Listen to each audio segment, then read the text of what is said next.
ஏழிலே அந்த இஸ்ரேல் சென்று ஜெருசலேம் சென்று சிலுவையில் இருந்த இடம் அவர் வாழ்ந்த இடமெல்லாம் சென்று வந்திருக்கிறேன்.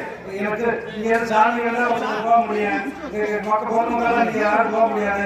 இருந்தாலும் நம்ம ஊர் சார்பாக நான் 15 நாட்களுக்கு முன்பே அந்த சிலுவையில் இருந்த இடம் அனைத்து இடங்களிலும் சென்று தரிசனம் செய்து கொண்டு வந்திருக்கிறேன். அவனுடைய அருளா நமது குற்றப்பட்டியும் சரி, நமது பங்கு தந்தை பொதுமக்கள் அனைவரும் இந்த திருவிழாவை சிறப்பாக கொண்டாடி மாலை வரை இந்த அன்னதானம் தொடர்ந்து நடைபெறும் என்பதை கூறிக்கொண்டு தொடர்ந்து பல நூறாண்டுகளால் இந்த அன்னதானம் நடைபெற வாழ்த்தி விடைபெறுகிறேன். நன்றி, வணக்கம். அகமகிழ்வோடு தம்முடைய திருத்தலம் அனுபவங்களை பகிர்ந்து கொண்டு அண்ணனுக்கு நெஞ்சார்ந்த நன்றிகளை தெரிவித்துக் கொள்கிறோம். வருகை தந்து சிறப்பித்து இந்த அன்னதானத்தை தொடங்கி வைத்தமைக்கு எங்களுடைய குற்றத்துப்பட்டி புனித